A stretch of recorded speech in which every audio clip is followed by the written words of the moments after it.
اللہ وخیر الہدی ہدی محمد صلی اللہ علیہ وسلم وشر الامور محدثاتها وکل محدثۃ بدعہ وکل بدعۃ ضلالہ وکل ضلالۃ فی النار۔ لقد کان لکم فی رسول اللہ اسوۃ حسنہ۔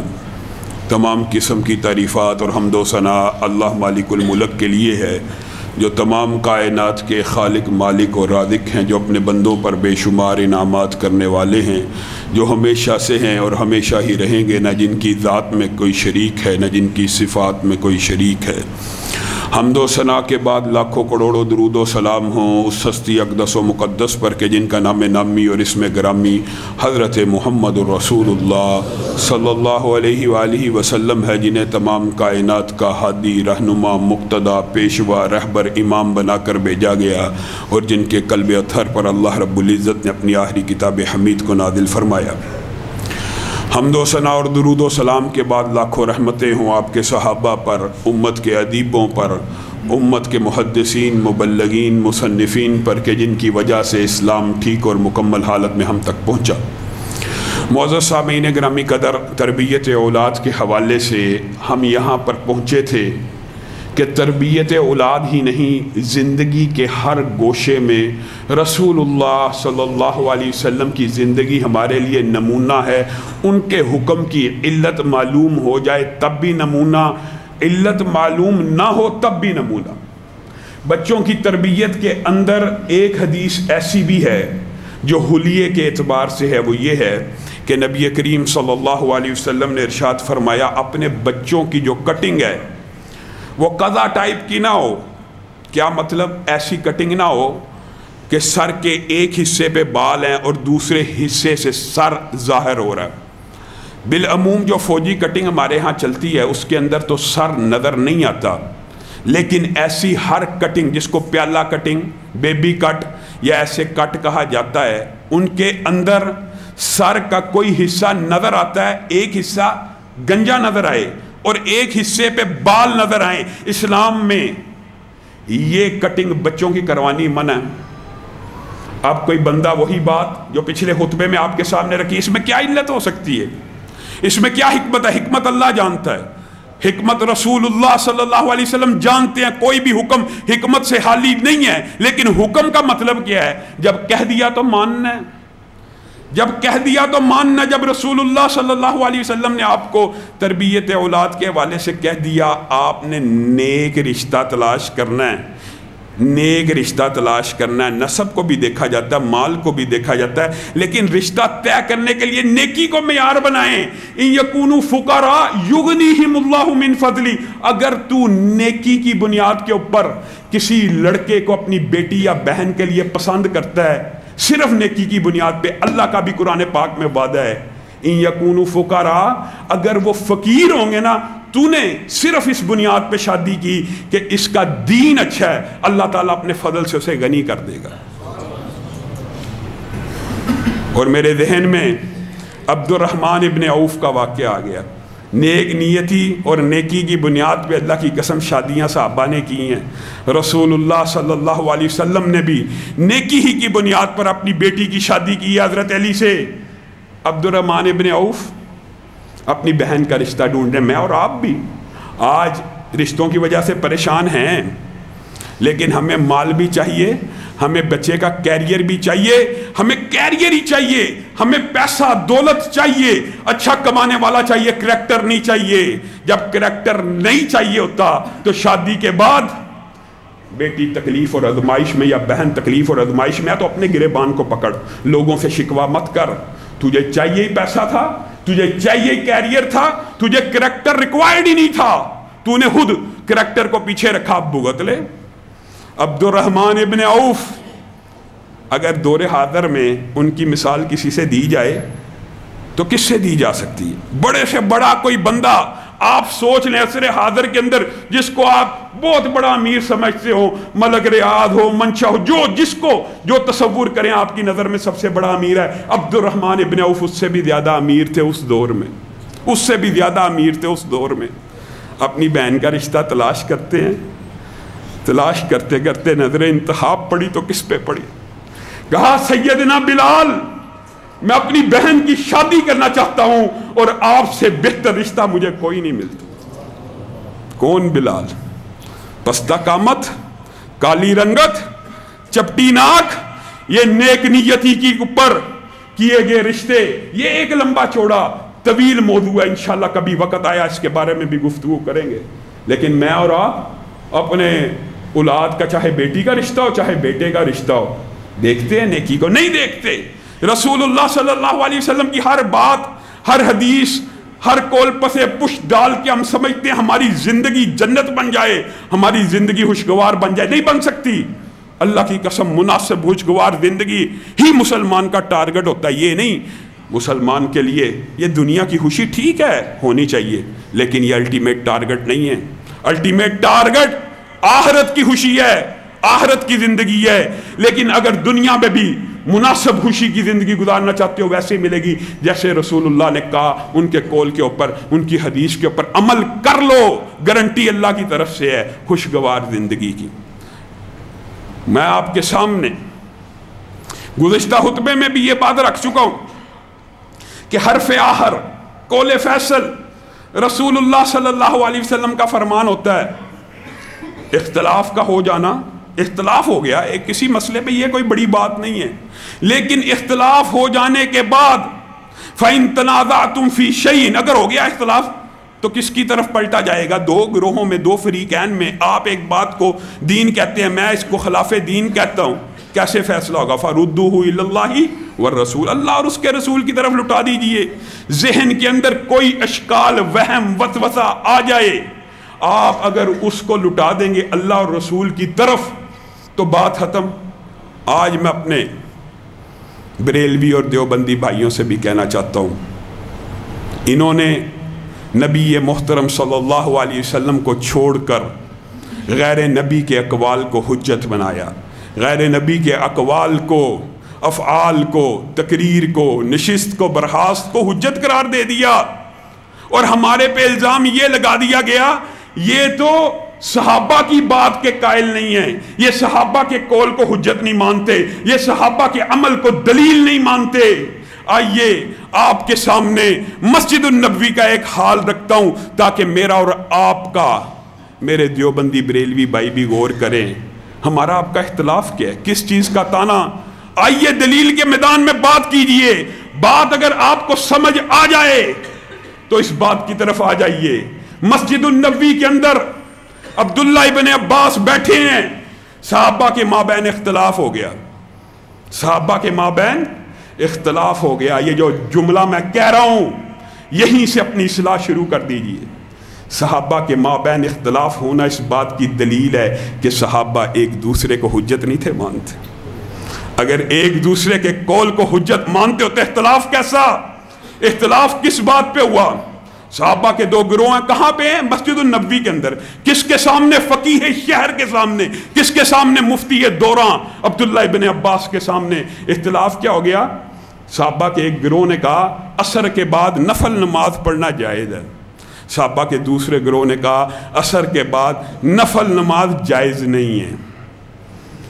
جس گروہ نے کہا جائز ہے ان سے مطالبہ کیا گیا کہ تمہارے پاس اس قول کی کیا دلیل ہے؟ رکیے، اٹھائیے بخاری شریف، اٹھائیے حدیث کی کتابیں، ایک جملہ ہدایت کے لیے کافی ہے۔ یہ ایک جملہ بھی اگر کسی کو سمجھ آ جائے اللہ کی قسم ہدایت مل سکتی ہے۔ جس گروہ نے کہا عصر کے بعد نفل پڑھنے جائز ہیں، ان سے کیا پوچھا جا رہا ہے؟ آپ کے پاس اس بات کی کیا دلیل ہے؟ اس جملے کا مطلب کیا ہے؟ کہ آپ کی بات دلیل نہیں ہے، آپ کی بات دلیل نہیں ہے، آپ صحابہ ہیں، آپ بلند درجے کے ہیں، آپ اعلیٰ ہیں، اولیٰ ہیں، آپ افضل ہیں، آپ نے رسول اللہ صلی اللہ علیہ وسلم کی حالت ایمان میں زیارت کی ہے، لیکن آپ نے بھی جو بات کی ہے اس کی دلیل مانگی جائے گی۔ دوسرے گروہ نے کہا نماز نہیں پڑھی جا سکتی، پہلے گروہ نے کیا کہا کہ آپ کی بات حجت ہے، کہا آپ کے پاس اس بات کی کیا دلیل ہے؟ ثابت ہو گیا کہ صحابہ بھی ایک دوسرے کے مابین اختلاف ہو جانے کے بعد دلیل صحابی کے قول کو نہیں تھے سمجھتے. اللہ کی قسم دلیل صحابی کا قول نہیں ہے, صحابی کا عمل نہیں ہے. دلیل مانگی گئی صحابہ کے اس گروہ نے جو جائز سمجھتا تھا. کیا کہا؟ ہم نے خود نبی کریم صلی اللہ علیہ وسلم کو عصر کے بعد 2 رکعتیں پڑھتے ہوئے دیکھا. دلیل کیا نکلی؟ عمل رسول. دلیل کیا ہے؟ صحابہ نے دلیل پیش کی عمل رسول سے. دوسرے گروہ سے پوچھا آپ کے پاس کیا دلیل ہے؟ انہوں نے کہا ہم نے رسول اللہ صلی اللہ علیہ وسلم سے سنا ہے کہ عصر کے بعد نفل نماز نہیں ہے. دلیل کیا نکلی؟ یہ بات کہ راجے کون سی بات ہے, اس میں سے کون سی بات راجے ہوگی, یہ فیصلہ بات کا ہے. لیکن دونوں گروہ دلیل کیا پیش کر رہے ہیں؟ ایک عمل رسول پیش کر رہا ہے, ایک قول رسول پیش کر رہا ہے. صحابہ کے مابین بھی اختلاف ہو جائے تو دلیل کیا ہے؟ عمل رسول دلیل ہو سکتا ہے, قول رسول دلیل ہو سکتا ہے. عبداللہ ابن عباس سر جھکا کے بیٹھ گئے کہ عجیب مسئلہ آن پڑا ہے, ایک قول پیش کرتا ہے, ایک عمل پیش کرتا ہے. آج کل کے مفتیان کی طرح, آج کل کے محدثین یا مبلغین کی طرح کہ عبداللہ ابن عباس نے غور کیجئے, وہ ایک ہی حدیث کافی ہے اگر سمجھ آ جائے. کیا یہ کہا یار تم اس کے اوپر عمل کر لو, تم اس کے اوپر عمل کر لو. یہ کہا آج معاشرے کے اندر جتنا اسلام کا, شریعت کا, دین کا جنازہ نکالا گیا اس بات کے اوپر, اور یار اس کو ایسے بھی کر لینے دو, ایسے بھی ٹھیک ہے, ایسے بھی ٹھیک ہے, ایسے بھی ٹھیک ہے, ایسے بھی ٹھیک ہے. نہیں, ایک بات درست ہے, ایک بات غلط ہے. ایک بات درست ہے, ایک بات غلط ہے. ایک بات کو چھوڑا جائے گا, ایک بات کو اپنایا جائے گا. جو بات راجح ہوگی اس کو اپنا لیا جائے گا, جو مرجو ہوگی, جس کے دلائل ہوں گے اس کو چھوڑ دیا جائے گا. اللہ کی قسم آج کل کے مفتی ہوتے تو کہتے یار ان کو ایسے کر لینے دو, ان کو ایسے, جیسے آج کل کہا جاتا ہے چاروں ہی حق پہ ہیں, چاروں ہی حق پہ. اور یار کسی کو چھیڑو نا, ان کو کر لینے دو. نہیں نہیں, صحابہ کا یہ طرز عمل نہیں تھا. عبداللہ ابن عباس نے اپنے غلام آزاد کردہ ابو کریب کو کہا جاؤ, مسئلہ سمجھ نہیں آیا. اور یہ بھی بات سن لیجئے, کس کو سمجھ نہیں آ رہا؟ عبداللہ ابن عباس کو سمجھ نہیں آیا. کیا انہوں نے تعلیم مزید حاصل کرنا, دلیل مانگنا بند کر دی؟ تم یہاں پہ ہمیں درس دیتے ہو, قول امام آ جائے آگے دلیل نہیں مانگنی. یہاں پہ قول صحابہ ہے, عمل صحابہ ہے, صحابہ آپس میں بیٹھے ہوئے ہیں, دلیل مانگی جا رہی ہے. اگر صحابہ سے دلیل مانگی جائے گی, تیرے مولوی سے کیوں نہیں مانگی جائے گی؟ تیرے امام سے کیوں نہیں مانگی جائے گی؟ وجہ بتائیے. ابو قریب کو بھیجا, جاؤ امہات المومنین سے مسئلے کا پتہ کرو, مجھے علم نہیں ہے. کون کہہ رہا؟ عبداللہ ابن عباس. امہات المومنین کے پاس بھیجا گیا, حضرت عائشہ کے پاس پہنچے, حضرت عائشہ کو ساری تفصیل بتائی. حضرت عائشہ خاموش رہیں. کتنی بڑی محدثہ ہیں, کتنا ان کے پاس دین کا علم ہے, اللہ کی قسم.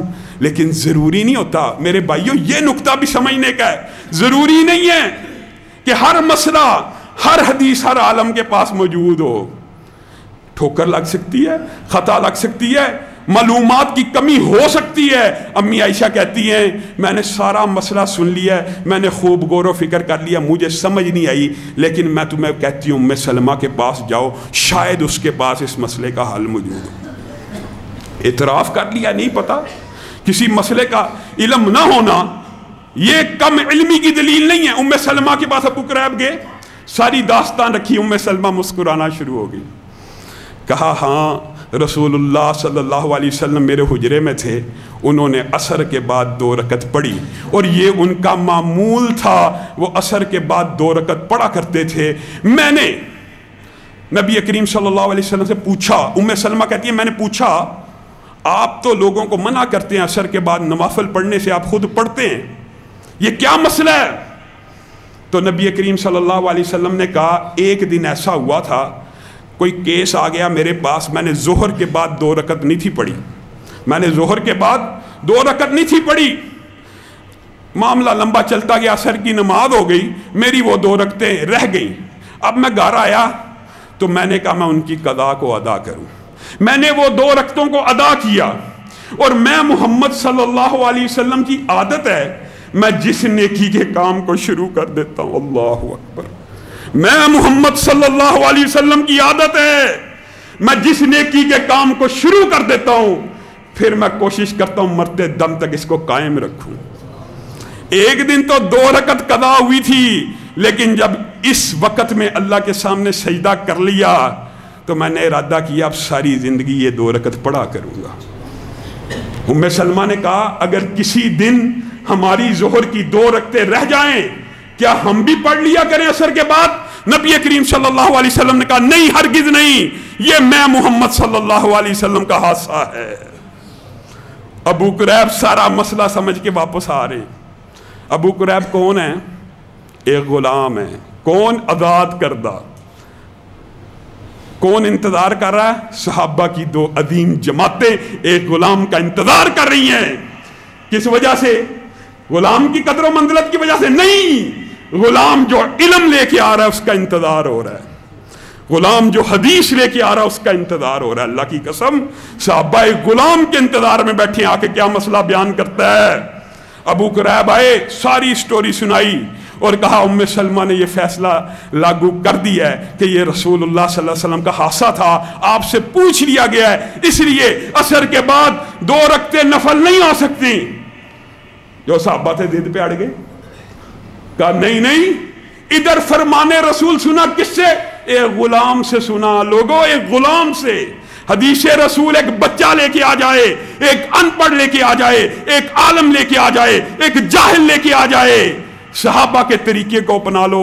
ایک غلام حدیث لے کے آ رہا ہے، جو صحابہ جن کا موقف تھا کہ عصر کے بعد ہم نے خود دیکھا ہے رسول اللہ کو نماز پڑھتے ہوئے، کہنے لگے ہم رجوع کرتے ہیں، ہم رجوع کرتے ہیں، ہم اپنے موقف سے رجوع کرتے ہیں۔ اور صحابہ، آج ہم یہ کٹنگ کی حدیث سنی، گزشتہ جب خطبات میں بعد ایسی روایات گزری، سوالات ہوئی، ان میں کیا حکمت علتیں؟ حکمت علتیں ہوتی ہیں اللہ جانتا ہے، لیکن جب حدیث رسول آ گئی اس کے سامنے عقل، منطق، فلسفہ لڑانا یہ کہاں کا فلسفہ؟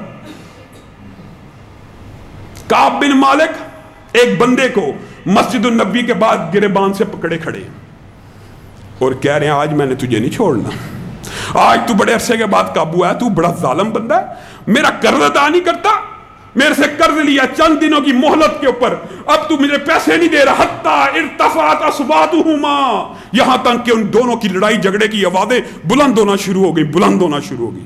نبی کریم صلی اللہ علیہ وسلم کے کان تک بات جا پہنچی۔ رسول اللہ صلی اللہ علیہ وسلم اب ان کا جھگڑا سن رہے ہیں، کعب بن مالک کو نہیں پتا کہ رسول اللہ بھی سن رہے ہیں یا نہیں سن رہے۔ آج میں اب بھی پیسے لوں گا، یہاں میرے پیسے رکھ ورنہ میں تیری عزت اچھالوں گا، مجھے حق ہے شریعت کے اندر، یا میرے پیسے دے کے جا، آج تو بڑے مشکل قابو آیا۔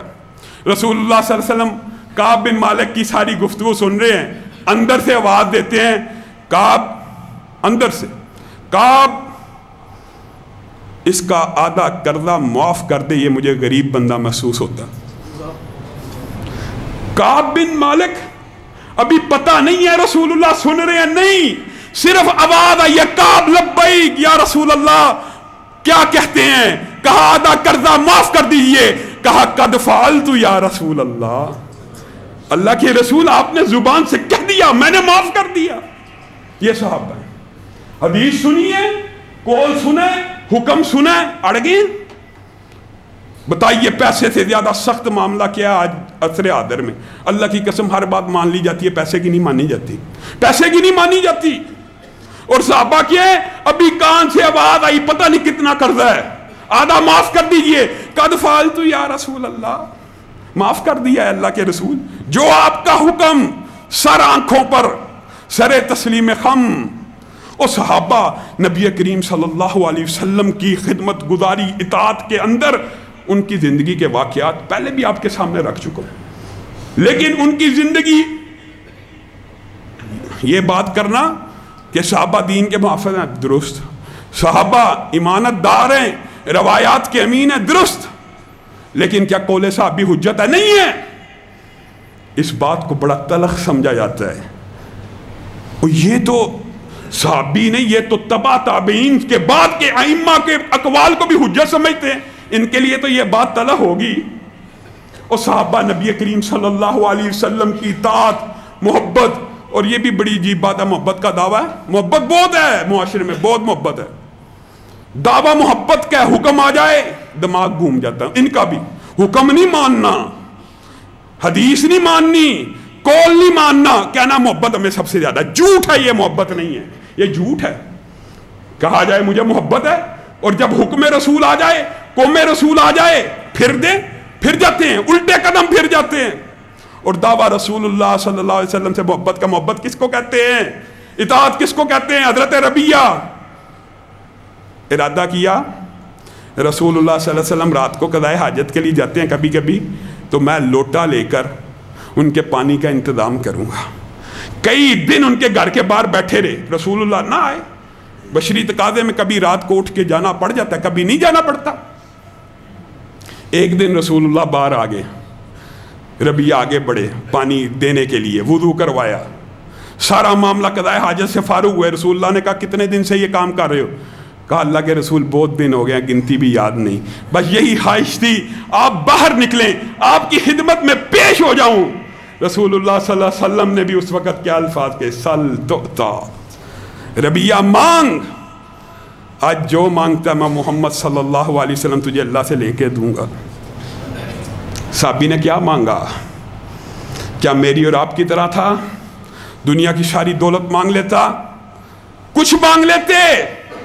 کیا کہا ربیہ نے؟ اے اللہ کے رسول، دنیا میں آپ کا خادم ہوں، خواہش ہے جب دنیا سے چلے جائیں جنت میں بھی آپ کا خادم بن جاؤں، وہاں پہ بھی آپ حکم دیں تو ربیہ دوڑتا ہوا جنت میں آپ کی خدمت کرے۔ صحابہ کی اطاعت کا جذبہ یہ ہے، یہاں حکم رسول نکلے وہاں پہ اطاعت ہو جائے، یہاں پہ حکم رسول آ جائے۔ میں اپنے مولوی سے پوچھوں گا یار یہ حدیث تو آپ نے صحیح دکھا دی ہے، یہ ہے بھی صحیح، لیکن میں اپنے مولوی سے پہلے پوچھوں گا۔ حدیث رسول کے بعد تو مولوی سے پوچھے گا، یہ کون سا دین ہے؟ حدیث رسول کے بعد مولوی سے پوچھا جائے گا، اللہ کی آیات کے بعد مولوی سے پوچھا جائے گا۔ عقیدہ کیا ہونا چاہیے؟ ادھر حکم رسول آ جائے، بچہ لے کے آئے، جاہل لے کے آئے، کوئی عام بندہ لے کے آئے، یہاں پہ قول رسول آ جائے، یہاں پہ سر تسلیم ہم ہو۔ یہ تو صحابہ کی بات تھی۔ بعض لوگ کہتے ہیں صحابہ سے فہم حاصل کر لیا اماموں نے، اب امام جو فیصلہ کریں گے، جو دین انہوں نے سمجھا، واہ واہ واہ، ان کے علاوہ کوئی سمجھ ہی نہیں سکتا۔ معاذ اللہ، یہ فلسفہ کہاں سے آیا؟ یہ دین کا فلسفہ ہے۔ فَإِن تَنَازَعْتُمْ فِي شَيْءٍ، اگر اختلاف ہو جائے، اللہ کہہ رہا ہے اللہ اور اس کے رسول کی طرف پلٹاؤ۔ تم کہتے ہو اختلاف ہو جائے تو میں امام ابو حنیفہ کا مقلد ہوں، میں ان کی مانوں گا۔ دوسرا کہتا ہے میں حنبلی ہوں، میں ان کی مانوں گا۔ تیسرا کہتا ہے میں شافعی ہوں، میں ان کی مانوں گا۔ یہ کہاں سے آیا فلسفہ؟ اور میرے بریلوی دیوبندی بھائی، اپنے سینوں کو کھلا کریں، اس بات کے اوپر غور کریں، صحابہ کے مابین اختلاف ہوا، دلیل کس کو مانا گیا؟ آئیے اماموں کے مابین بھی اگر اختلاف ہوا تو دلیل کس کو بنایا گیا؟ سن لیجیے۔ امام احمد ابن حنبل جانتے ہیں نا، یہ بھی ان 4 اماموں میں ہیں، انہوں نے نہیں کہا ہوا، لیکن ان کو زبردستی وہ بنایا گیا کہ ان کی تقلید جائز ہے، ان کا قول فعل عمل حجت ہے، معاذ اللہ۔ پھر دکھ کی بات ہے نا، بندہ دکھ میں کہہ دیتا ہے ویسے ختم نبوت کی بات کرتے ہو اور نبوت کے خصائص غیر نبی کے ساتھ خاص کرتے ہو۔ یہ نبی کا حق ہے، اللہ کی قسم صحابی سے بھی دلیل پوچھی جائے گی۔ صرف واحد کائنات میں ایک ہستی ہے، رسول اللہ صلی اللہ علیہ وسلم کوئی بات کہ کیا ان سے پوچھا جائے گا اس کی کیا دلیل ہے؟ بتائیے، ان کی تو بات دلیل ہے۔ کوئی عمل کر دے کیا ان سے پوچھا جائے گا؟ رسول اللہ سے کوئی بندہ پوچھ سکتا ہے؟